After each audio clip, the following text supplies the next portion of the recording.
Hello friends, आज हम एक नए चार्ट के साथ आपके सामने उपस्थित हुए हैं।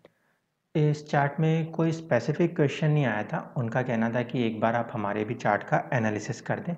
तो मैं इस चार्ट को एक जनरल एक्सप्लेनेशन के तौर पे यूज़ करूँगा कि किस तरीके से हम किसी चार्ट को एनालिसिस में लेते हैं। इस कुंडली के अंदर हम सबसे पहले ये देखते हैं कि जो फर्स्ट हाउस है उसके अंदर हमें मिड पॉइंट पे कौन सा लगन कौन सा डिग्री मिला है। जैसे इसमें देखें, यहाँ पे लगन है 27 डिग्री, राशि है कुंभ एक्वेरियस राशि, और यहाँ पे जो नक्षत्र आया है ये आया है पूर्व भाद्रपद। इसके बाद आपको एक चीज़ और दिखाई दे रही है, इसे कहते हैं पदास। जो नक्षत्र होते हैं वो 4 अलग अलग पदा में विभाजित होते हैं।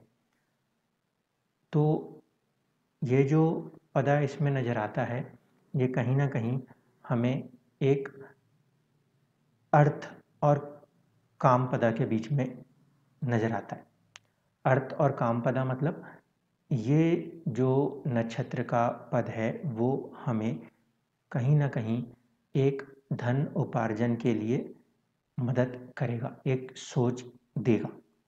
ठीक है, तो अभी तक जो भी हम देखते हैं नक्षत्र, तो मैं आगे आपको वो भी समझाऊंगा कि नक्षत्र के अंदर भी 4 पद होते हैं और उसी के हिसाब से इंसान का दिमाग, उनका सबकॉन्शियस माइंड काम कर रहा होता है। कुछ लोग धर्म के लिए आगे जाते हैं, कुछ लोग मोक्ष में चले जाते हैं, और कुछ लोग जो हैं वो अर्थ यानी कि पैसा, और कुछ लोग अपने कर्म की तरफ ज़्यादा फोकस होते हैं। तो ये जातिका भी अपने आप में कर्म की तरफ काफ़ी ज़्यादा फोकस्ड हैं। अब ये जो पूर्व भाद्रपद है, इस नक्षत्र के जो स्वामी हैं वो हैं गुरुदेव, और गुरुदेव इस कुंडली में 3 नंबर की राशि में पंचम भाव में विराजित हैं। 3 नंबर की जो राशि है वो बुध देव की राशि है। अब गुरु जो हैं वो ज्ञान के कारक ग्रह हैं, और बुध की राशि में बैठेंगे तो थोड़ा सा उसमें अनइवननेस सा फील होगा, क्योंकि जो बुध हैं वो गुरु से उतने ज़्यादा फ्रेंडली नहीं है। इस कारण से यहाँ पे जो राशि गुरुदेव को मिली है उसमें हम ये कह सकते हैं कि थोड़ी सी अनईजीनेस है। इवन दो कि ये कोई हार्ड एनिमी प्लैनेट्स नहीं है आपस में, लेकिन क्योंकि बुध की जो राशि है वो बहुत ही तेज, 3 नंबर की मिथुन राशि जो है वो एरी साइन होती है, वो बहुत फास्ट वर्क्स को डिनोट करने के लिए होती है, और गुरु जो है वो थोड़ा सा सोच समझ के काम करने वाले ग्रह हैं इसलिए। तो यहाँ पर हम ये कह सकते हैं कि जो हमारे लग्नेश हैं, हमारा सबकॉन्शियस माइंड है, वो थोड़ा सा ऐसी परिस्थिति में है जहाँ पे वो अनईजी फील कर रहा है।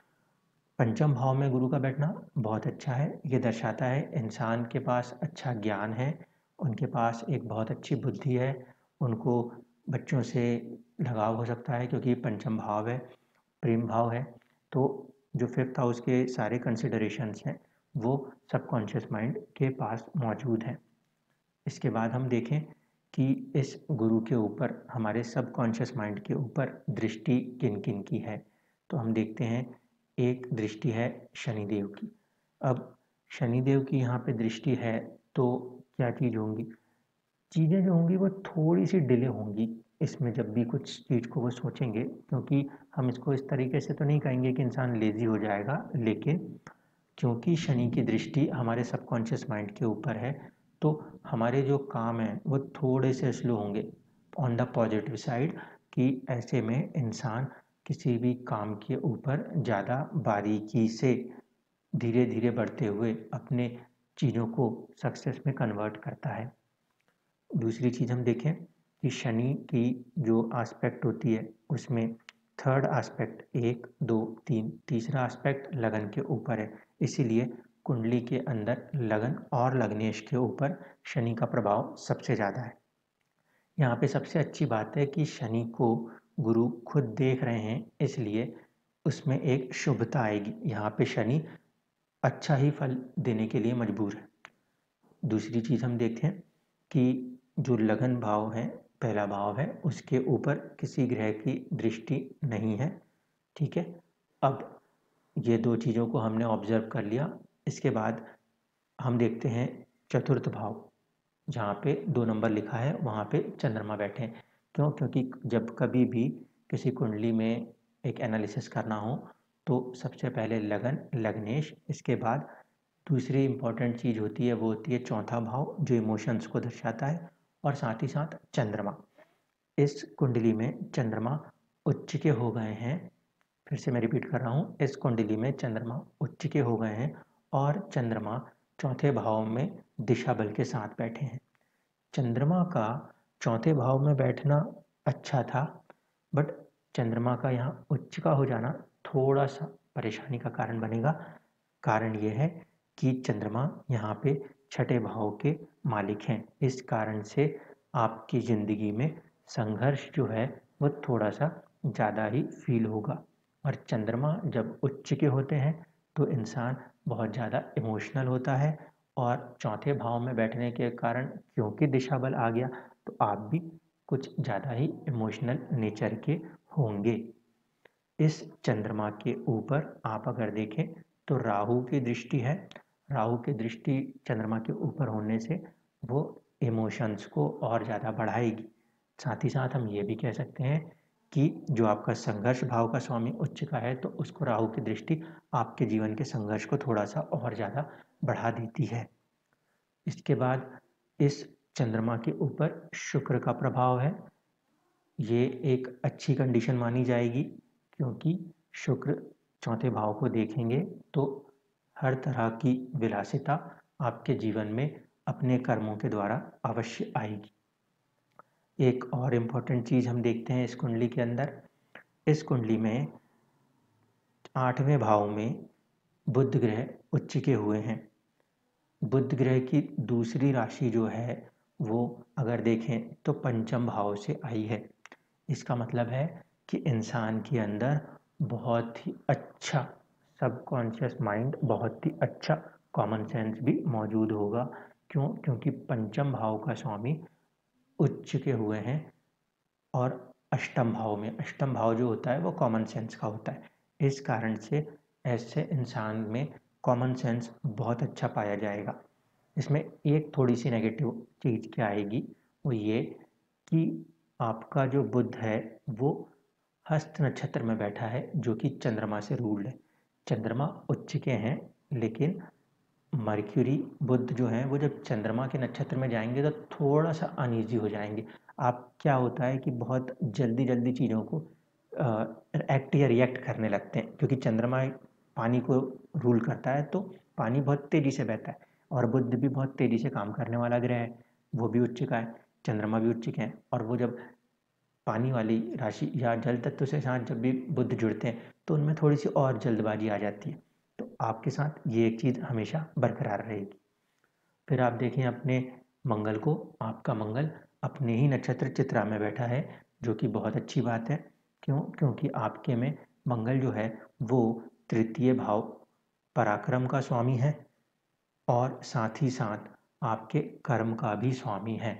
अब आपको ऐसा लगता है कि मेरा 10वें भाव का कर्म भाव का स्वामी अष्टम में चला गया है, तो इसमें कोई बुराई नहीं है, वो वहाँ पर अच्छी प्लेसमेंट में है क्योंकि चित्रा नक्षत्र में बैठा हुआ है। इस कारण से आपको जो नौकरी होगी वो अष्टम भाव के कारण थोड़ी सी लेट होगी, लेकिन आपको एक अच्छी नौकरी अच्छी स्थिति में ज़रूर मिलेगी। और जहाँ तक 8 नंबर की राशि और मंगल का प्रभाव दिख रहा है वो भी अष्टम के साथ जुड़ा हुआ दिख रहा है, तो आप नर्सिंग प्रोफेशंस या फिर केयरिंग के जितने भी प्रोफेशंस हैं उनके साथ बहुत अच्छा कर सकते हैं। बुध के साथ इसका जो कनेक्शन है वो कुछ हद तक हमें टीचिंग्स या मार्केटिंग्स के फील्ड्स के साथ अच्छा काम करा सकता है। भृगुनंदी नाड़ी का अगर हम कंसेप्ट देखें तो मंगल का बुध के साथ जुड़ जाना ये एक अच्छे लॉजिकल इंसान को दर्शाता है, क्योंकि मार्स के पास लॉजिक है और मर्क्यूरी के पास एनालिटिक कैपेसिटी है। तो ऐसा इंसान रिसर्च लाइंस के अंदर भी बहुत ही अच्छी उन्नति हासिल कर लेता है।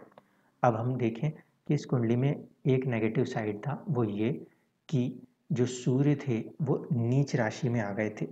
सूर्य नीच राशि में ज़रूर आए हैं, 1 डिग्री के हैं, चित्रा नक्षत्र में हैं, इसलिए मैं इनको ये नहीं कहूँगा कि ये सूर्य पूर्णतः ही नीच के हैं, लेकिन नीच राशि के होने का मतलब ये है कि वो पृथ्वी से दूर थे, इसलिए थोड़ी-सी परेशानी आपको हमेशा पार्टनरशिप में देखने को मिलेगी। ये बात को आपको हमेशा ध्यान रखना है। अब आपकी किस्मत की बात करते हैं, तो आपकी किस्मत के भाव का जो स्वामी है वो कर्म में बैठा है, इसलिए आपकी जो कर्म होंगे वो बहुत अच्छे जाएंगे, आपको उसमें किस्मत का सपोर्ट ज़रूर मिलेगा। अब हम D9 में चलें तो D9 में हम देखते हैं 9th हाउस के लॉर्ड कौन होंगे। यहाँ पे लिब्रा तुला राशि है जिसके स्वामी हैं शुक्र। तो अब हम शुक्र को देखते हैं। शुक्र इस कुंडली के अंदर अगर मैं इन्हें लगन बना दूं तो ये देखें आप, शुक्र से केंद्र में है गुरु, राहु, केतु, है ना। और इसके बाद इससे 6-8 में है बुध और चंद्रमा। तो हम ये कह सकते हैं कि जब आपको कभी भी किस्मत की बात सोचनी होगी तो आपको अपने इमोशंस को पीछे रखना पड़ेगा। जब भी आप अपने चंद्रमा, अपने इमोशंस को आगे कर देंगे तो कई अच्छी अपॉर्चुनिटियाँ आप मिस कर देंगे, क्योंकि किस्मत के भाव से या किस्मत वाले ग्रह से ये षडाष्टक हो गया है। इस कारण से आप इमोशनल होकर कभी भी कोई फैसला ना करिएगा, नहीं तो फिर आप अपनी किस्मत का उतना अच्छा जो फल है वो नहीं हासिल कर पाएंगे। सूर्य यहाँ पर भी नीच भाव में आया है, इसलिए हम ये मानेंगे कि दोनों ही कुंडलियाँ, किस्मत और इसके अंदर लगन कुंडली के अंदर सूर्य का प्रभाव कुछ ज़्यादा होगा। और इसमें थोड़ा सा संघर्ष संघर्ष इस बात का कि कॉन्फिडेंस की कमी, क्योंकि सूर्य कॉन्फिडेंस को दर्शाते हैं, तो वो आपको महसूस होगी। लेकिन इसमें भी कोई घबराने की ज़रूरत नहीं है। जो किस्मत वाले प्लैनेट शुक्र हैं उनसे आपके जो सूर्य हैं वो अच्छे बैठे हुए हैं। अब यहाँ पे सूर्य से मैं जब देखता हूँ कि ये 2 ग्रह जो है ना, ये मुझे ऐसा लग रहा है कि छठे बैठे हैं, तो मैं यहाँ पे इसको टेस्ट करूँगा। कहीं आपकी मैरिड लाइफ के अंदर कोई श्रापित कंडीशन तो नहीं बन रही, तो इसको आप देख लीजिए। हम जब इसमें आते हैं, हमने नवमांश में इसको लिया, यहाँ पे गुरु और केतु का ये कॉम्बिनेशन थोड़ा सा प्रॉब्लम क्रिएट करेगा आपकी मैरिड लाइफ में। उसमें आपको अपना गुरु मतलब अपने विजडम का पूरी तरीके से यूज़ करना है, और जितनी भी अनसर्टेन कंडीशंस केतु देव बनाते हैं उनसे आपको अपनी बुद्धि के द्वारा संभलते हुए आगे बढ़ना है, जिसके ज़रिए ही आपकी मैरिड लाइफ के अंदर एक अच्छी हैप्पीनेस देखने को मिलेगी। नहीं तो फिर ये दोनों ग्रह आपको वैवाहिक जीवन में रह रह के कहीं ना कहीं परेशान करते रहेंगे। इसमें मेरा वही कहना है, बिहेवियर थेरेपी आप अपनाइए, बिल्कुल आपका वैवाहिक जीवन भी बहुत ही सुखमय जाएगा। तीसरी चीज़, अब हम चलते हैं आपके प्रोफेशन के बारे में बात कर लेते हैं थोड़ा सा। जब हम इस कुंडली को देखते हैं तो प्रोफेशन में हम एक इम्पॉर्टेंट कंसेप्ट हमेशा यूज़ करते हैं कि हमारी जन्म के समय दशा कहाँ से शुरू हुई थी। तो इस कुंडली में जन्म की दशा जो है वो चंद्रमा से शुरू हुई थी, और इस कुंडली में चंद्रमा जो है वो 5 नंबर की राशि सिंह राशि में बैठे हैं, 10वें भाव में बैठे हैं। इसका मतलब है आपका जन्म किसी अच्छे प्रोफेशन स्टेटस के लिए हुआ है, तो आपको पूर्ण रूप से लगकर सरकारी नौकरी में तैयारी ज़रूर करनी चाहिए। अब दूसरी चीज़ हम देखें कि इस कुंडली से हम आ रहे हैं D1 से, तो D1 के अंदर हमारे को जो 10th हाउस के लॉर्ड थे वो थे मंगल। उस मंगल को हम यहाँ पे लेकर आए तो भी आप देखेंगे कि ये मंगल उच्च के बैठे हुए हैं, और इनसे केंद्र में ही शनि और सूर्य बैठे हुए हैं। मंगल जो कि यहाँ पे 10th लॉर्ड थे, वो आपके जो जॉब वाली कुंडली है उसमें उच्च के बैठे हैं। इस कारण से हम इस बात के लिए श्योर हैं कि आपकी नौकरी बहुत ही अच्छे लेवल की होगी। आपकी जो सराउंडिंग्स मिलेगी वो आपको बहुत ही अच्छे लेवल पे मिलेगी, तो आपको उसमें घबराने की तो कोई भी ज़रूरत नहीं आएगी। एक चीज़ ज़रूर है कि शनि और सूर्य क्योंकि आमने सामने हैं, तो थोड़ा सा संघर्ष शुरुआत में रहेगा। थोड़ी सी चीज़ें जो हैं वो लेट होंगी, क्यों? क्योंकि यहाँ से हम गिनेंगे तो 10वां एस्पेक्ट जो है शनि का वो मंगल के ऊपर आएगा। इस कारण से आपको जो जॉब है वो थोड़ी-सी लेट लगेगी, लेकिन आपकी जॉब बहुत ही अच्छी लगेगी, इसमें कोई दो राय नहीं बचती। मंगल को आप देख लें, मंगल जो है वो कहीं श्रवण नक्षत्र के अंदर नज़र आते हैं, जो कि चंद्रमा का नक्षत्र है। इस कारण से आपको स्टेट गवर्नमेंट जॉब के लिए मैं ज़्यादा स्ट्रांगली कह सकता हूँ। सूर्य का यहाँ पे कनेक्शन है, 10th हाउस से है, आपकी कुंडली में वो 9th हाउस से भी है, लेकिन क्योंकि वो हमें नीच भाव में दिख रहा है, तो सरकारी में आपको थोड़ी-सी परेशानी ज़रूर आएँगी, लेकिन उसको भी आप ओवरकम कर सकते हैं। स्टेट गवर्नमेंट की प्रोफ़ेशन के हिसाब से भी आपकी कुंडली काफ़ी अच्छी है, तो मुझे यकीन है कि आप एक बहुत अच्छी सक्सेस को आने वाले समय में लिखेंगी। दशा की अगर हम देखें तो दशा आप पे गुरु की चल रही है, और गुरु क्योंकि आपके लग्नेश आपके सबकॉन्शियस माइंड है, तो आप बिल्कुल अपने सबकॉन्शियस माइंड से पूरी तरह से फ़ोकस्ड होके अपने कामों को करेंगी। और गुरु में मर्क्यूरी ये जो पीरियड है, क्योंकि ये 5th हाउस में ही बैठे हैं और 5th का ये लॉर्ड जो है ये उच्च का है, तो ये कोई एक अच्छी सफलता आपको 2023 तक देने में काफ़ी हद तक सफल होंगे। क्योंकि अगर हम इसको यहाँ पे भी देखें, D10 में देख लें, तो ये बुध का जो है कनेक्शन सूर्य के साथ बना हुआ है। सरकारी नौकरी के लिए ये कनेक्शन काम कर सकता है। अगर हम इस कुंडली को जो एक्चुअल लगन था उसको बना के भी देखेंगे, तो ये कंडीशन हमें सपोर्ट करेगी। रीज़न ये है कि जुपिटर से जस्ट पीछे होने के कारण गुरु और बुध आपस में दोस्त हैं, और वो अपनी दशा में सपोर्ट ज़रूर करेंगे। यहाँ पे भी गुरु से जो बुध हैं वो ऑलमोस्ट चौथे बैठे हैं, इस कारण ये दशा भी हमें पूरी तरीके से आपके फेवर में नज़र आती है।